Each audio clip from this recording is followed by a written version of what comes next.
Hello and welcome to episode 275 of the Clean Energy Show. I'm Brian Stockton. And I'm James Whittingham. This week, big oil's behind much of the opposition to offshore wind in the United States.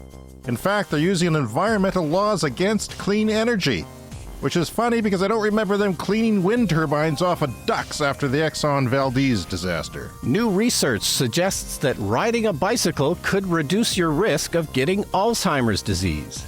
Meanwhile, it has also been proven that riding a skateboard is still considered cool. The Canadian province where Brian and I live is attempting to take us back 150 years as they plan to keep burning coal till my kids are middle-aged. To hell with the planet, to hell with my kids' future on that planet. But wait, not so, says one of our listeners who is actively suing the government in power. If that fails, we can try to build a giant time machine so we can take the whole province kicking and screaming into the 21st century. New research suggests that riding a bicycle could reduce your risk of getting Alzheimer's disease. Meanwhile, it has also been proven that riding a skateboard is still considered cool. Oh, that and more of this final summer edition of the Clean Energy Show. Yes, summer has come to a close. It is the dog days of summer, I guess they call it. We've gotten some nice weather finally here right at the end. I got one more kick at the pool, Brian. It's going to be 30 degrees for 3 or 4 days, so they say, although they're not great at forecasting. Yes. And then it's over. So hopefully those solar thermal heaters you have should get your pool. So your pool's still not really up to the temperature you like. Not yesterday. It got up to about 81. And I will go in if it's hot out at 82 this year because I'm desperate. But usually I'd like it around 86. You like it nice and warm. Kind of like a hot tub. Yeah. Anyway, so we had a nice end of summer party. So we did something similar last year, and I mentioned it on the show. Last year was my 60th birthday, and we had a party. My partner threw me a party at the Hotel Saskatchewan last year, and we hired a band, which we'd never done before. We hired Last Birds, and they did an amazing job last year, and it was so fun to have dinner with our friends and hear some amazing music. So we thought we'd do it again. We rebranded it as the Brian and Toby Summer Dinner Party because I don't really want to celebrate my birthday every year. No one does after they're 21. That's about it. Then it's like depressing. Yeah, so we had like an end of summer dinner party, and I just have to say a thanks and a shout out. M. Greiner flew in from Ontario and played some songs for us. It was amazing. What did you think, James? It's ridiculous, Brian. It's like surreal, and I have to wonder if it actually happened because you know me, I sit at home all the time. I don't fine dine like you. And I had 2 helpings of the food because I had to. It was so damn good. Yeah. You know, I'm not used to eating good food. I'm used to eating fast food, and it was so good. There was a buffet. Yeah. And M. Greiner, which I love M. Greiner. I mean, that's stupid that you got her for a party and flew her in from Ontario. Come on. Yeah. Did that actually happen? Yeah. And she's sitting like 10 feet away from me when she's performing and interacting with me because I'm a loudmouth. When I go to these things, I in order to suppress my introvertness, I become extremely extroverted. Yeah. And I'm turned on by, being on as a comedian and just trying to, I don't know, I get really tired after these things because I'm so tense that my muscles are all tense. It's your coping mechanism. Sure. Because, yes, I think you're an introvert, and so it helps to, I guess it's like you become the opposite of that for an event like this. Yeah, especially when I'm not exposed to the public very much anymore since COVID. Yeah. It's been like sort of derailed a lot of my social outlets. So Yeah. But yeah, huge thanks to M. Greiner. Huge thanks to all of our friends that came out. Last Birds came out and joined us as well, and I think they enjoyed the show as well. Mike from Last Birds went up and did the Aussie part. R.I.P. Aussie. M does an amazing cover version of Crazy Train, and Mike contributed to the beginning of that. That's, M has just an amazing catalog of her own songs and does amazing cover versions. It was just ridiculous. I think everyone was blown away. And, she was in David Bowie's band for a couple of years and was friends with him. Yeah. And the Canadian media turned to her when he passed away. And she told some stories about David Bowie, which was just insane at a friend's birthday party. Like, I don't roll in those high circles of people who are exposed to legends. Yeah. But that was cool. And she also collaborated with Canadian astronaut Chris Hadfield when he was on the space station, and she had to get Bowie's permission to do Major Tom, a version of Major Tom, because they didn't. Yeah, and she talked about how when you send an email to the space station, NASA has all these rules. You cannot upset the astronauts. yeah, that was funny. I enjoyed that. Or they'll eat each other? I mean, what is the possible outcome that I'm not knowing about there? But yeah, she did a bunch of the production work on the ground for that version of, Space Oddity that Chris Hadfield did in space, which became a viral sort of music video at the time with millions of views. The first music video in space. So, just she's had an amazing career, and that she would come and share. And it a with wonderful us. person, as near as I can tell. You know, she was very chatty. I appreciated the fact that she would talk and tell stories. A lot of performers will just go up and have a wall between them and the audience, but not her. And I really appreciated that. And then if people got free discs and LPs and things that were signed by her. Was, Brian, if every night was like that, I wouldn't appreciate it. But once a year, it's the best day of the year for James. I'll tell you that much. So fun. So fun. My partner was very upset that she could. I wasn't allowed to talk about the food. She shut me up when I was starting to talk about the food, because she went to a family reunion in Saskatoon, which was the one date that I had blocked off of my calendar for the whole year, and you had to pick that date. But she went up there, and I'll talk a bit about that. But they had like buns and you know, it was like a bad country funeral. It wasn't great, but there was a couple of friends that couldn't make it. Stephen Hall, who might be listening to this podcast, couldn't make it. Stephen, I regret to inform you that you missed an incredible night. You did. So did everyone else. But we also had some listeners to the podcast who are friends of yours. One was from Toronto who showed up because one of his parents is ill and he was in town. Dawn, hello, shout out to you. And some other people who support the podcast were there. And one woman who I can't remember her name, she's from Saskatoon. Do you remember her first name? She's not listening. I know that. But she's from Saskatoon. She sat at my table and she said, I've listened to your podcast. And I listened to a lot more than I thought I would, because it's very techy. I didn't get the jargon, and I'm not interested that much. But because you guys have chemistry, I listened to a lot more of it than I thought I would. Oh, that's nice. Well, it's one of those insult compliments. I have, I don't ever really tell any of my friends to listen to the podcast, because podcasts are so specific. Everybody has a different favorite podcast because there's just so many of them. So I'm never insulted when somebody says, they don't listen, or they listen to it once, because it's not for them. Not everyone's interested in the same kind of clean energy topic. Yeah, but it does remind me of the problem that we have. Because I know now, after 5.5 years, we've gotten to know some of our listeners, and they tend to be very smart people in very smart jobs with smart educations, and they tend to understand the technology more than us a lot of the time, of course. Yes. But we also want to bring in people who don't understand it. We don't want to be too jargony. We do want to explain things, and that gets tedious for people who either already know or became knowledgeable because of the show, to have to re-explain what a kilowatt hour is.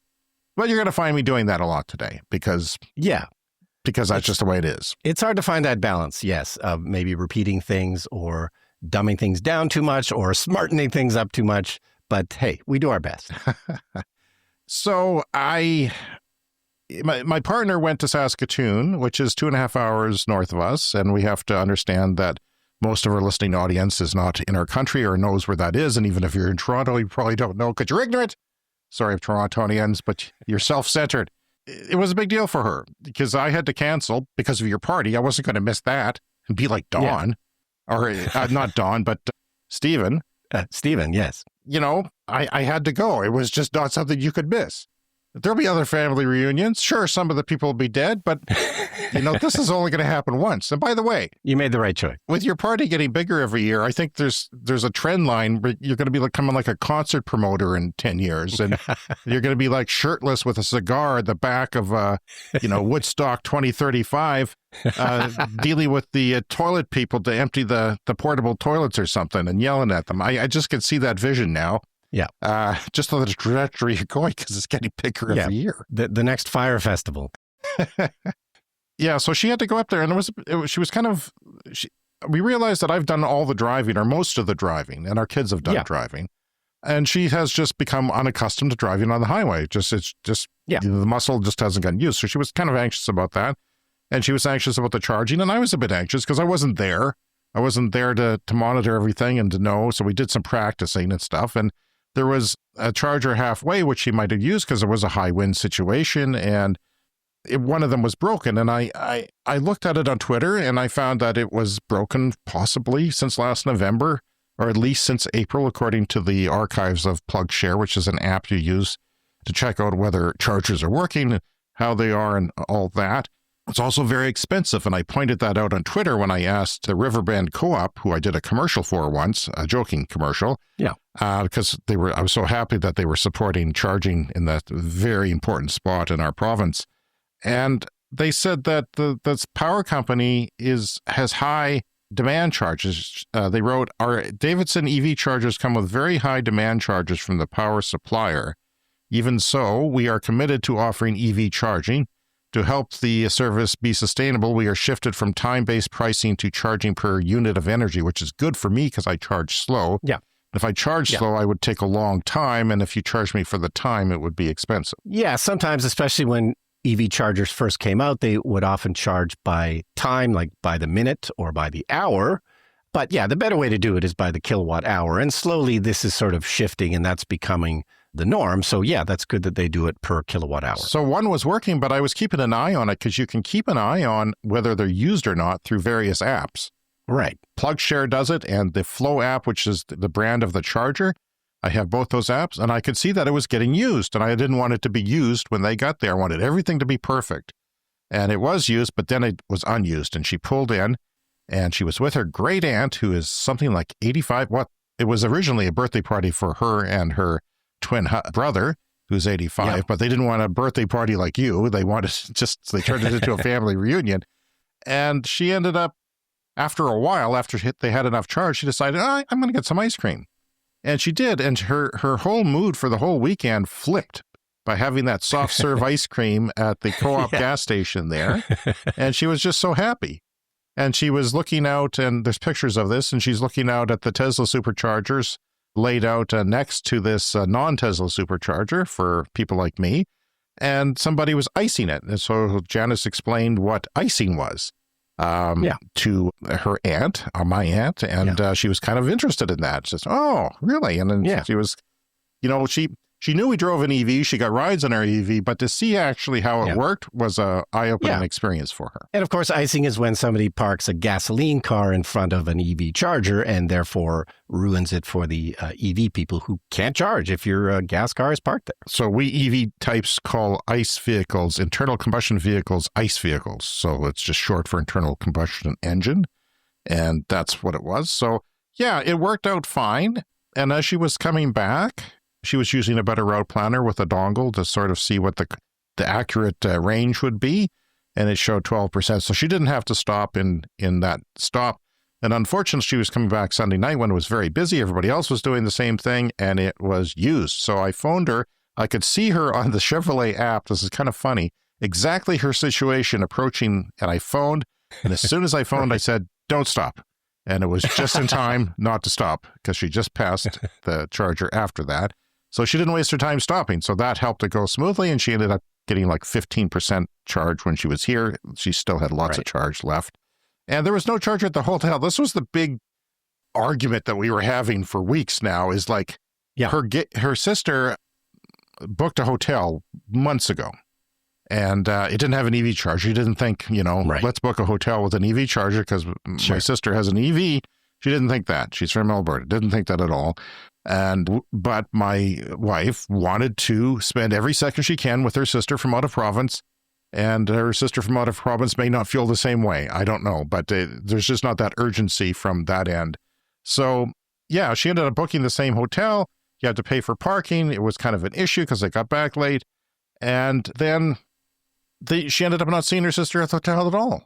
So there was no point in going to that hotel. Then it was a big deal. Well, I got to charge.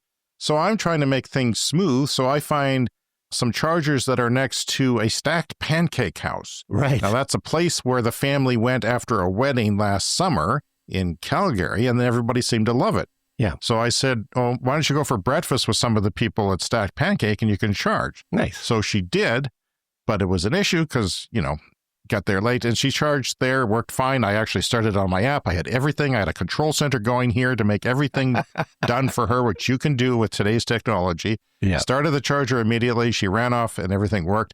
They ended up, getting almost 100% charge there because it was there for a while. And I was surprised because these were shell chargers, which nobody likes. And they often, in the past, haven't worked. They were busy. They were full sometimes. There was all three of them were full. Yeah. And so that worked out fine. And I'm still working on my air quality project. I want to have an air quality monitor that has volatile organic compounds that come from, say, the refinery down the road, because I'm very worried about that. And I can't find one that will do the job for me. The air gradient one does, but it's too techy.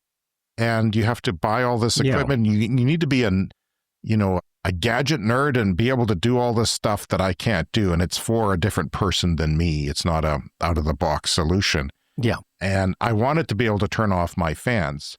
And I can't. The Purple Air Flex does not seem to have a smart home integration. I could be wrong, but everything I've read about it, I need something to warn me that the air is turned, because it can turn on a dime and become very, I assume, toxic from what I've read comes out of that refinery. And I'm just worried about that. Yeah, so air quality monitors, they're fairly easy and obtainable to get, but VOCs are one of those things that's more difficult to monitor, I guess. So that kind of solution, for whatever reason, just isn't here yet. Unless you're spending $6,000-$10,000 on a professional one that they would use at the refinery, I don't know that it's going to work out, because they call it experimental. The ones that do have the VOCs say they're experimental. Right. And like my Amazon one that I got for $100, although it's on for $65 now, it's an indoor one. It just does an index of VOCs from 1 to 100. Right. But Brian, that works for me. I don't need to know. It works. Like, it will turn off my fans and warn me if I ask it to, if the air quality turns bad. The problem is I need to put it right by my window to get the air before. I don't need my house to fill with this crappy, deadly neurotoxins before it turns off. So I need it outdoors. So what I'm going to do, at least for the interim, is I'm going to set up a rig where, you remember I said that this air quality monitor has a tripod screw hole in it, Right. For whatever reason. Maybe it's for the potential of mounting it on a wall or something. Anyway, I'm going to mount it upside down under a flat board under my deck that I have for my pool, which is pretty high off the ground, so there's no splashing. So I built a small little deck so I can get into my above ground pool, and it's about 4 feet off the ground. And underneath that, I'm going to put a piece of plywood to protect it from precipitation. I don't know how well it's going to do, but it's not the most expensive thing in the world if I can get another one for $65. And I don't know how well it's going to work in -40, but it's not always -40 here. And my windows are closed when it's -40 anyway, so it's not as big of an issue. I do want to know what's going on. It will give me an index. It will show me the pattern of it, but it doesn't distinguish what VOCs, because there's toluene and benzene and all these things that are toxic, but it could be other things too. So, I mean, I can't legally prove anything with this, but I can understand it. And believe me that there's this guy with his weather stations in northwest part of our city. It's called Northwest Regina Air or Weather or something like that. And he's got a great online resource with the air direction, because it gives you a heat map of where the air direction has been, the wind direction. Right. So you can see not where it is now, but where it has been recently and where it mostly is. And I can tell from looking at that when I'm downwind from that refinery. And sometimes, a lot of times, it's when the wind calms down at night and is variable that I get the dose just as I'm going to bed. So it's not funny, because I have neurological problems. They could be from that. And it's a terrible, terrible thing. But I will keep everyone updated. And we still have the Clean Energy Show air quality monitor that does parts per million of particulate matter, which is something you'll find in smoke.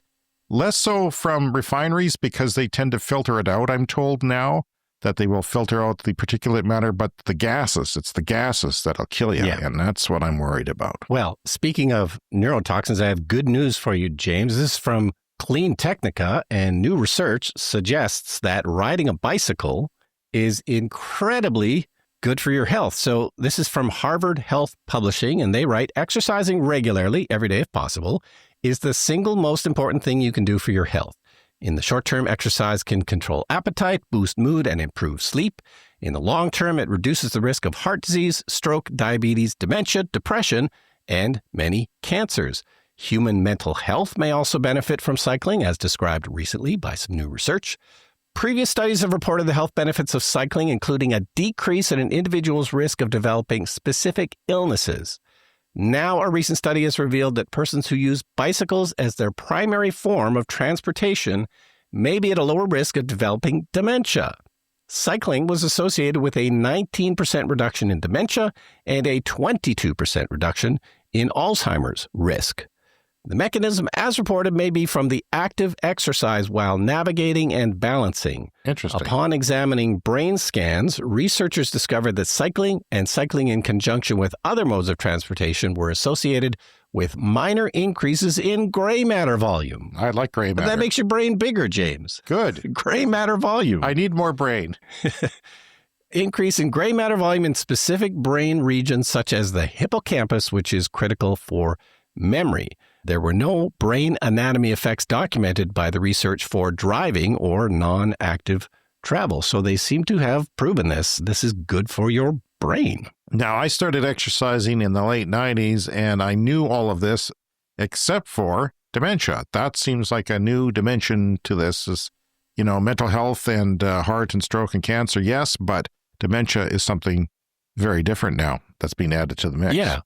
No actual difference in your gray matter volume. I'd never even heard that term before, but I guess that's crazy. That's great news. I need more gray matter because there's so much information to do this podcast that I'm finding I'm running out of space.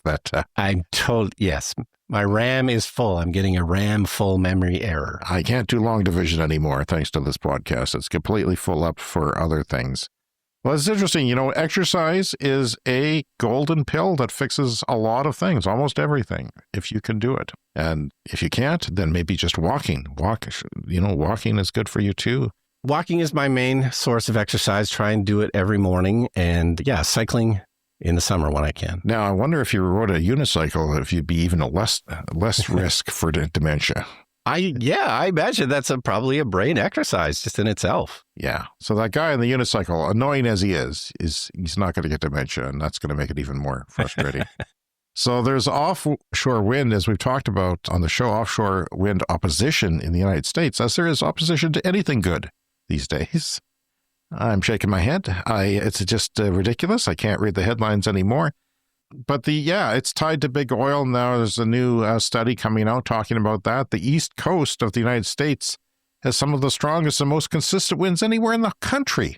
So it's a huge resource, and it's, of course, cheaper than other forms of electricity, except solar sometimes. But since it's more consistent, that is a good thing too. It can happen around the clock. Studies show that tapping into that resource is essential if the U.S. wants to meet climate goals, and currently they do not. They do not want to meet them, but they don't acknowledge that there is a climate. They don't acknowledge that the Earth is round. I don't know what's going on. Projects like the Vineyard Wind and South Fork Wind projects are already delivering electricity to homes and businesses on the East Coast. But there's a big problem. The industry is getting bogged down in court. Okay, so who's taking these people to court? Is it environmentalists? No, it's not.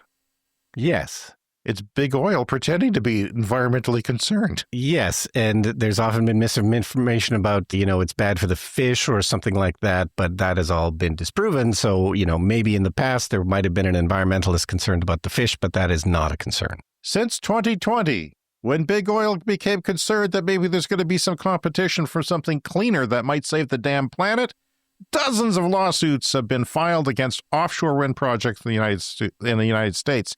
In 2024 alone, at least 8 major cases were launched. And most of these lawsuits get thrown out by judges, but they still succeed at slowing projects down because the legal system don't work that fast. Everything's slow and costly. So every delay adds costs, scares off investors, and sows doubt among the public.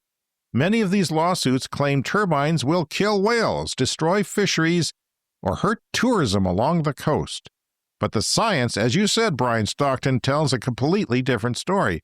Federal research has found no link between offshore wind and whale deaths. In fact, the biggest threats to endangered North American right whales are entanglement in fishing gear and collisions with ships. And nobody's saying, stop the ships, stop the fishing. But wind farms, yes, stop those because we don't like those. And the oil has lots of money to sue. So when offshore wind farms are not doing it, so what's really going on? A new report from Brown University's Climate and Development Lab mounts out 5 major legal networks driving much of this opposition. That is 5 networks of law organizations that are tied to guess who. They found that some of the lawsuits are less about protecting the environment and more about using environmental laws to stall renewable energies. Here's the 5 networks. Marzullo Law, Washington firm with long ties to fossil fuel companies, now representing multiple anti-wind groups. The Texas Public Policy Foundation, a Koch brothers funded think tank that represented commercial fishing groups trying to stop the Vineyard Wind project.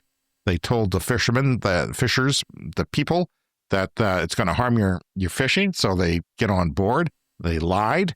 And the Heartland Institute and CFACT, a well-known climate denial groups, now suing to block Virginia's coastal Virginia offshore wind project. That's what it's called, the Virginia Offshore Wind Project. And also other groups as well, representing Fisheries Survival Fund and the head of his historic connections to the fine organization company ExxonMobil. And finally, Cultural Heritage Partners, a law firm arguing that turbines damage tourism. And the views from wealthy coastal communities. That's debatable because some of them are so offshore that you can't see them or you can barely see them. Yeah, I vacationed in Wales and I was thrilled to see the offshore wind turbines. It's, it's not everybody thinks it's a bad thing to see wind turbines out there. And of course, yeah, most of them are so far out, you can barely see them anyway. So even when these lawsuits fail, and they usually do, they succeed in slowing down clean energy. And that's the bigger picture here. Offshore wind isn't just about battling the elements out at sea. It's also about battling powerful interests in the courtroom from big oil. And those delays could make it much harder for the United States to hit its climate targets if they even want to try. In the future, things are slowed down because of evil. And that is a constant theme on our show. I mean, if they got out of the way, if politicians weren't ignorant, if people weren't ignorant, and they just got out of the way and let the economics of clean energy go, it would be a lot faster in the United States as it is in many other parts of the world, going just fine, thank you. Clean energy is not only cleaner, it is generally better and cheaper. And sort of further to this, there's a story from Electrek this week. This is an update on the tax credits for our American listeners, because, of course, some of those are coming to an end earlier than they were supposed to due to the current U.S. administration. So rewiringamerica.org is the place to go for this information. And we've talked about them before. They're an advocacy group that is spreading all kinds of information about how people can electrify in their lives. And they have all the rebates listed on their website. And most of them are expiring sooner than intended at the end of this year. So they have a new fall campaign called Save on Better Appliances, and this is all on the Rewiring America website. As we've mentioned before, the EV tax credits in the U.S. are ending at the end of September, and a lot of the other ones are wrapping up in December at the end of 2025. So there's a full list of all these on the Rewiring America website. So this campaign, the Save on Better Appliances, it runs through October. And it includes a central hub where homeowners can learn about the expiring credits and check out which state, local, and utility incentives there are and find contractors through them as well. They have some weekly drop-in Zoom sessions with certified electric coaches. I'd never heard of that before, but it can help to have somebody coach you through the process of electrifying because there are things to know. So they have Zoom sessions, contractor tools, including their contractor finder, which is going to be integrated with the Better HVAC directory to find some trusted installer options, and a single project personal electrification planner to help homeowners map out common projects like heat pumps, energy audits, and electrical upgrades. So Rewiring America, they're not going anywhere. They will continue their work into next year, even though a lot of these rebates are ending. But they do amazing work. So if you're in the U.S., if you're interested in possibly taking advantage of some of these tax credits and rebates while they're still here, definitely go to rewiringamerica.org. And they have got all the information there. It's great. Yeah, for the love of God, if you're going to buy an EV in the United States, now is the time. And you know what? There's probably some deals out there, too. Yeah. There's probably some Costco deals with like an extra $1,000 or $1,200 off. There's probably some end-of-model year clear-outs that you could get as they bring in new models for 2026. Yeah, now's the time, because I don't see it coming back. Well, I mean, who knows what's going to happen in the United States, but it could be at least a few years before there is anything. And they may never come back. 4 years from now, maybe the EV prices are stable enough that you don't need any incentive. Brian, it's time for an old feature of the show, the tweet of the week. Yeah. Yeah, I know it's called X now. I acknowledge that somewhat, yeah. But it's a tweet. This is from Stanford's Mark Jacobson, who tweeted this thought experiment. The world needs around 8.6 terawatts of annual average end-use power by 2050. So why do we need all that? End use means that everything's going to be electrified in a climate-fighting world. Yeah. So things like cars will be electrified. You'll come from clean electricity, from renewables. Things like home heating will not come from fossil gas. It'll come from heat pumps, powered by electricity, powered by renewables. That is the idea, and including industrial processes like factories that use energy to make things. All need to be cleaned up, but that's going to require a lot more power than we've already used. And on top of that, data centers, AI, all that's supposedly taking more power, crypto. So if this power were produced by, let's say, PV, which is photovoltaics, which means solar panels that produce electricity. So lots of solar panels. And let's say they have a capacity factor of 20%, which means if you get a 100-watt solar panel, overall, it's going to give you about 20 watts in a 24-hour period on average. That's what that means. So if those solar panels have that capacity and can output 43 terawatts of PV with nameplate capacity, which means like it'll say a 100-watt solar panel on a package if you go buy one in a store. That's what a nameplate means. Yeah. Same for when you put 1 million solar panels on a big open area in a desert somewhere. It's the same thing. And he says, well, at 6 cents per watt, that is a price. That's how we price solar panels, is per watt of electricity that it outputs. It's only 6 cents per watt for new Chinese solar panels. And you can get them on Alibaba for that cheap, even now as a homeowner.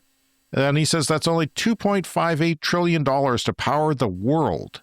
Now, of course, that's ignoring the cost that you need to buy batteries to store that power at night and inverters that convert it from AC to DC or back and forth, and labor to install and all that stuff. But for the panels themselves, it's $2.58 trillion to power the stinking world. Yeah. Everything. Yeah. And we're not going to do that. We're going to mix in wind, nuclear, and other things, and existing hydro. But yeah, if you wanted to power the whole world, you could do that with $2.58 trillion. And that $2.58 trillion is only 2.3% of the world GDP for 1 year. That's just 1 year. Yeah. Because remember, after you put it up, you're done. You don't have to pay for fuel. The sun is free. And so that's 2.3% of the world's GDP for 1 year. But over 25 years, say that's about how long the panels will last before you replace them, that's only 0.09% of world GDP per year.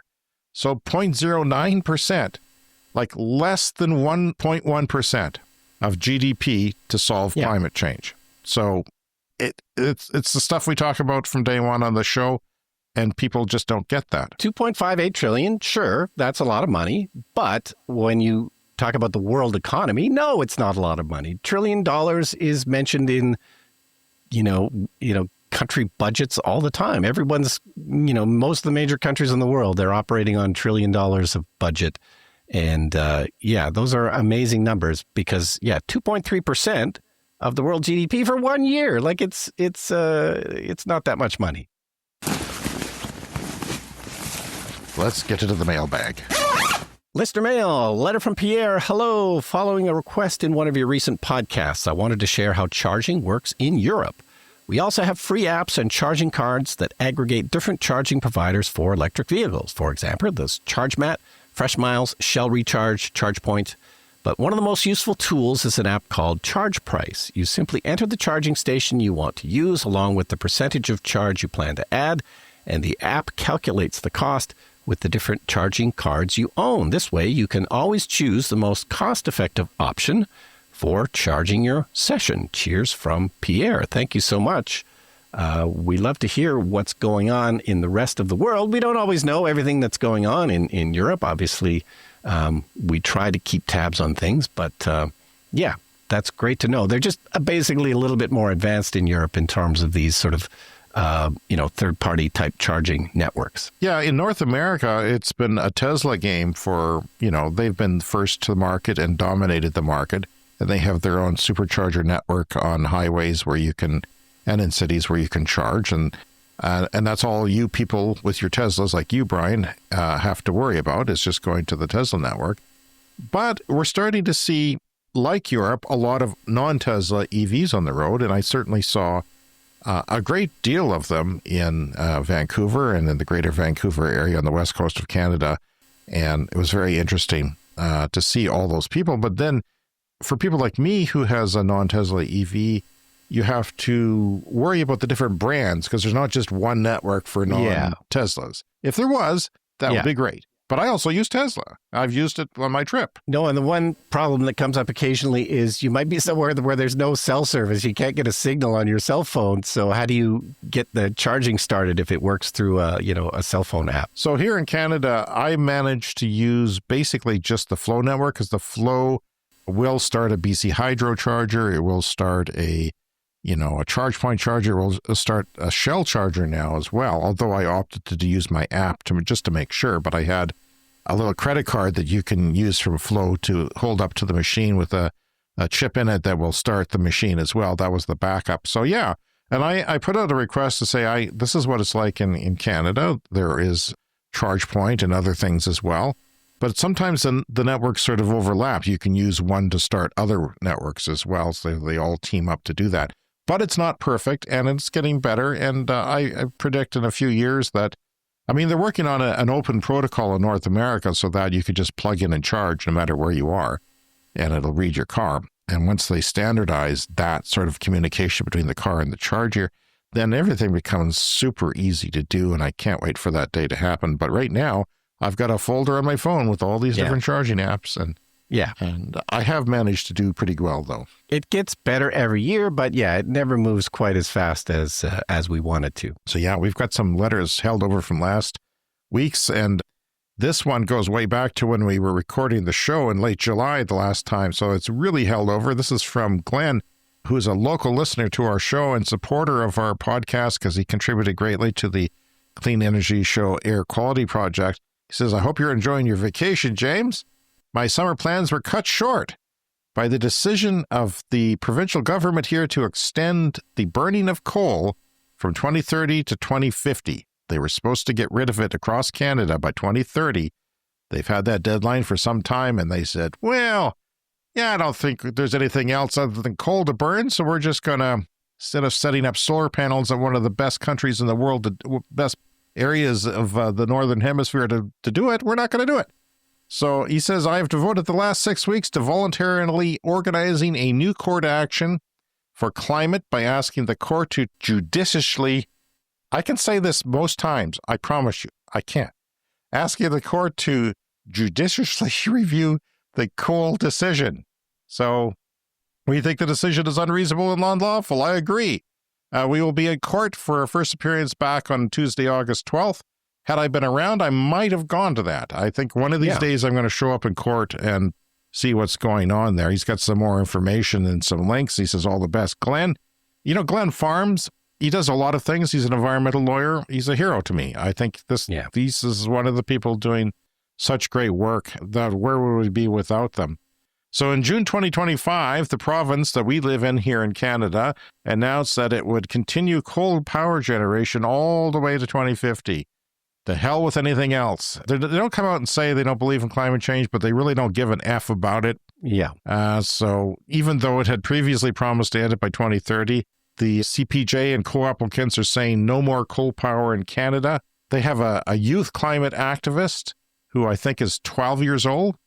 And Glenn, if you can put me in charge with her or their parents, I would like to, I'd like to talk to a youth climate activist one day. And we don't do a lot of interviews, but that's on my my wish list. I would like to, because they're the ones that really hit me when they stand up for the environment, because it is truly their futures that are getting wasted by these irresponsible adults.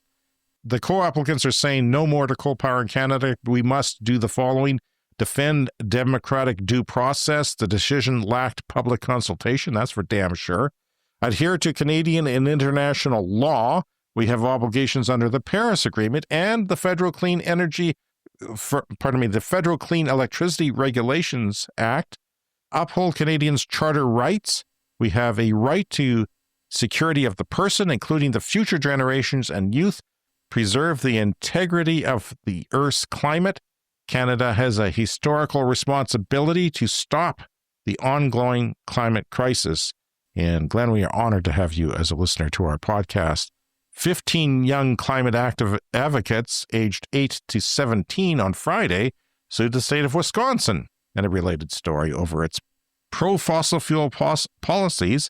The lawsuit was brought by two nonprofit law firms who have previously had wins in Montana and Wisconsin that we've discussed earlier in the show. There's a story on The Guardian about that. Yeah, we love legal action like this because, I'm not a big fan of whining and complaining. And we certainly, do our fair share of it here on the podcast. And especially in this social media era, getting online and whining and complaining about things is one thing. It's often a necessary outlet for people because there's so much to be outraged about. But this is concrete action that people can take to make a difference. So yes, thank you very much, Glenn, for doing that. We support you wholeheartedly.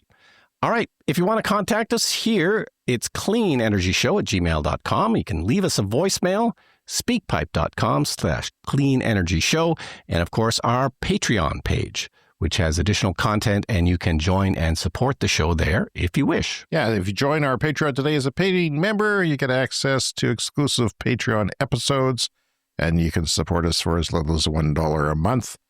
And Brian, climate anxiety is real, and especially real for youth and young people.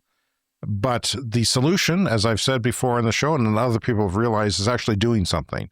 So if you can do something, that anxiety is relieved. So I put solar panels on my roof. You put solar panels. We drive electric. We advocate, obviously, for clean energy stuff. But thank you to everyone who listens to our show and all of you who support our show. Coming up next, the lightning round. It's time for the lightning round. The lightning round is a fast-paced look at the latest headlines in climate, clean energy and transportation. Green power surges in the second calendar quarter for the United Kingdom, up 195% from the same quarter last year. Wow. That's the output of green power into the grid, up a whopping 195% year on year, 1 year later. Solar generated 33.6% of Greece's electricity this July. Wow, 33.6% from solar. It increased 31% compared to a year before. So that's already pretty high a percentage of the grid, and it's up that much. And it's quadrupled since July 2020, so they are going hard. Solar and wind provided 48.7% of electricity in Greece in July, almost half from solar and wind alone. Now, a nuclear proponent on Twitter, or X, asked, what did it generate in December? Just kind of, the weakness of solar is December. Yeah. It certainly is here. In the Northern Hemisphere, for sure. So therefore, you need nuclear. Yeah. And that's kind of what the Saskatchewan government is saying here. But the answer was 13.2% of the electricity in December, with solar and wind generating nearly 40%. So that's not 50%, but it was 40% in the worst month. Yeah. So solar alone is expected to be as much as 50% of their power grid by 2045. Yeah. Just every time I read that, it makes me angry about our own local policies. Air pollution from oil and gas causes 90,000 premature U.S. deaths every year, says a new study that is talked about in The Guardian newspaper. 90,000 people dying. Yeah, that's a lot of people. Unnecessarily. China's electricity emissions fell 3% in the first half of 2025 compared to the same period in 2024. Now, some U.S. petrostate politicians, including those around here in Canada, say China isn't building wind and solar. They don't care. They have all this coal. But the generation of coal is becoming less and less part of the mix. China will build more solar this year than the total in all of the United States. In 1 year. Ever. Just this year. In history. They will. Just this year. So batteries now meet 28% of evening peak electricity demand in California. Yeah. That's almost a third from batteries. When everybody comes home from work, turns on the air conditioners and the ovens and everything else, and computers, not just for a single day, but that's averaged for the whole month of June. All that solar collected during the day, and then a lot of it discharged with batteries in those peak evening hours, which is great. Now, that is a statistic that would blow the minds off of most people. Yeah. To think that a battery, they would say, well, a battery, what's that going to do? And even the power company here makes fun of the batteries on the grid, the tiny amount we have. But a third of evening peak electricity demand is not from natural gas turbines, which are like jet engines that fire up on demand when people increase the electricity demand. These are coming from batteries which store up solar all day and then disperse it in the evening when you need it. Because they're really big batteries. In the last 2 years, companies scrapped enough wind, solar, and energy storage projects in our neighboring province of Alberta, Canada, to theoretically meet the province's entire power demand. Yeah, so they scrapped clean energy that could have met their whole stinking power demand. That's from the Pembina Institute, which is based in Alberta. New analysis from Stanford University, 100% wind, water, and solar. When we say wind, water, we mean hydro, usually existing hydro, across all U.S. energy sectors will occupy about 56% less land than current energy. So if you went to 100% just wind, water, and solar, and everybody's freaking out about, that takes up land, would actually use 56% than the current energy of fossils and nuclear, which use 1.1% over 1.1% of U.S. land. Corn for ethanol uses 1.24% of U.S. land, which is not great. Solar's been installed on less than 0.05% of farmland in the United States. The highest projections for solar by 2050 are that it would be sited on about 10 million acres. It sounds like a lot, but it's just equivalent to 1% of farmland. And we're going to need less farmland, I'm telling you.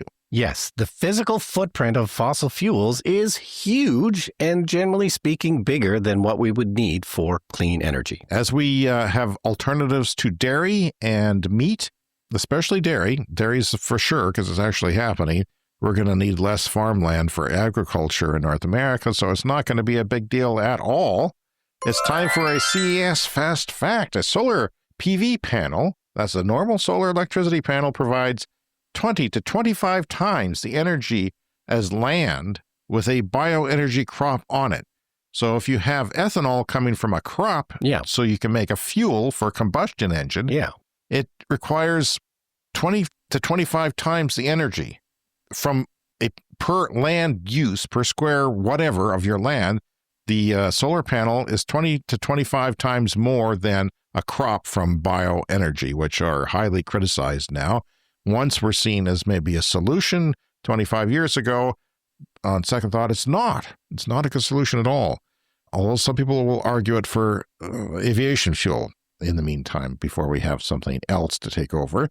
Surge in EV adoption in Turkey. EVs are up 128% in 2025. Yeah. To reach an 18% share. We talk about figures of, 10%, 20%, 28%, but not 128%. It's a fast uptake, Turkey. China's battery energy storage capacity is now above 100 gigawatts. Wow. That's gigawatts of the nuclear reactor. That's up 110% since last year. And guess what? It's suppressing hydro. They've got a lot of hydro. So the batteries are more than the hydro in China. That's nothing to sneeze at. Yeah, well, they have the Three Gorges Dam, amongst other things, the largest hydroelectric dam in the world. And they now have battery storage that's more than that. CS Fast Fact for you again. In 2022, the average Chinese citizen ate almost 18 times as much meat as their equivalent in 1962. Interesting. And yet meat is a climate problem. And it's also, an animal rights problem if you're that type of person. The average lease rate for a new car in the United States, including a down payment, is now cheaper for an EV than for a gas car. So screw you people who say EVs are too expensive.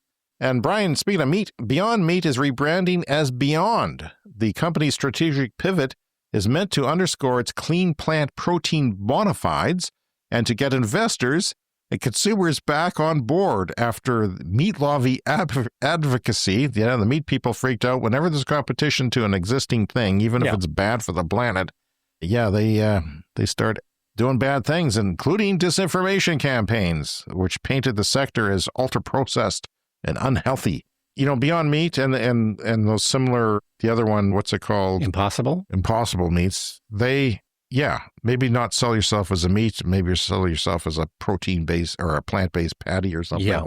And that'll, stop the meat lobby anyway. I don't know. But they've had hard times because of COVID hit and inflation went up and then people were saving their money. They didn't want to pay an extra $1 for a Beyond Meat burger, which are sometimes at parity and sometimes not at price parity. The Netherlands generated 35.7% of its electricity last month from solar. That's a lot. This is a country with worse solar potential than where you and I live in the province of Saskatchewan. Okay? A panel here will generate 1.4 times the amount of electricity, the same panel in the Netherlands over a course of a year. And guess what our percentage of electricity from solar is? It's not even hit 1%. It's a dream that I could see the 1% one day of solar. And it's ignorance. It's petrostate freaking ignorance. And it's going to cost us money. And it's going to cost the world lives. Finally this week, a Tesla owner from Edmonton, Alberta, Canada, posted on the Tesla High Mileage Club on Facebook. And I had to share it with our listeners. Canada's a big country. But most of us are all within, an hour of the U.S. border. We're all down south for good reason. Tends to be warmer down south than it is up north. And that's just how the country unfolded. But if you ever wondered if an EV can make it to the Northern Territories in Canada, yes, they can.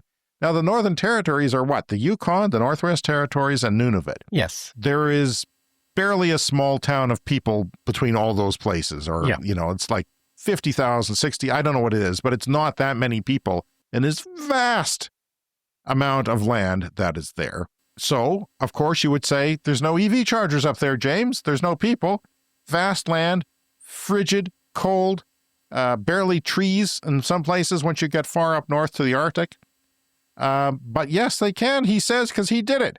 In the Yukon and the Northwest Territories, they all have free 50 kilowatt flow chargers every 150 kilometers on all major highways. That's amazing. Free. Just to have them every 150 kilometers would be righteous greatness in my mind. But in British Columbia, on the way there from Alberta, same story. You had to go through northern British Columbia to get there, except it's 36 cents per kilowatt, as it is every place in BC. It's 36 cents per kilowatt hour. Even Teslas are that cheap.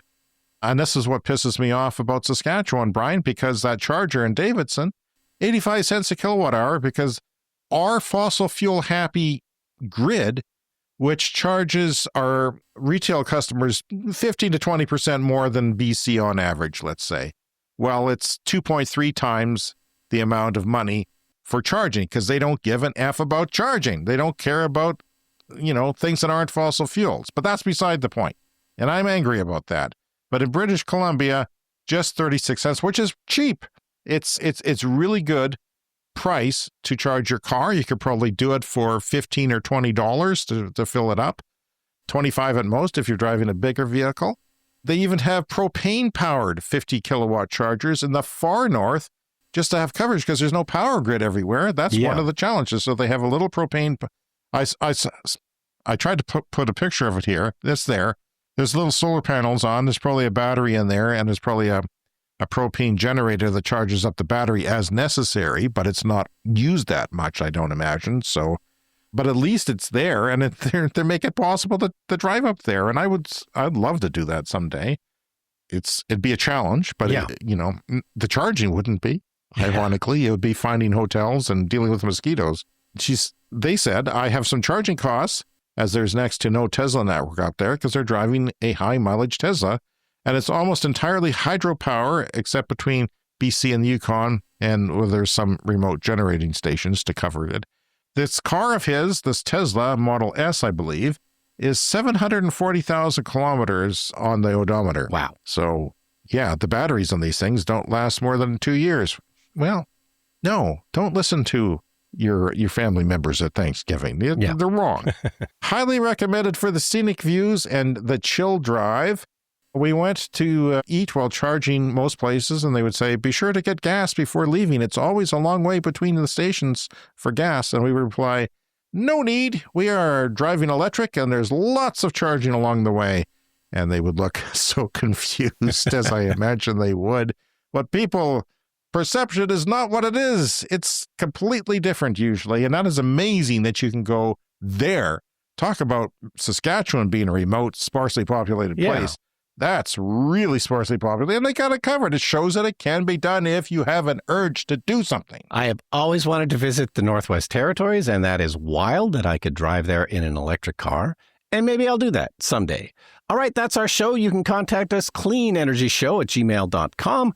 On social media, we're Clean Energy Pod, and our Patreon is patreon.com/cleanenergypod. And of course, we have a merch store if you want to buy a t-shirt or a hat or something like that. And always remember to press the follow or subscribe button on your podcast app, and you will get new episodes every week. And give us a review. We'll read them one day, and it helps our show if you give us a review on Apple Podcasts or wherever you're listening to us. Thank you to all of our Patreon members, especially and always Clean Club executive members Green Bastard and Brett Rowley. Shout out to our newest Clean Club member, H. So that's going to be easy to say when I give the shout outs to... Yeah. If you're efficient, somebody one day is going to come up with a really long name or a complicated name. But H I can get through. Judicial. Oh, there, I said it. I finally said it. Now I have to edit that into earlier. Thank you to all of you for supporting our climate positive content. We'll see you again in 7 days. See you next week.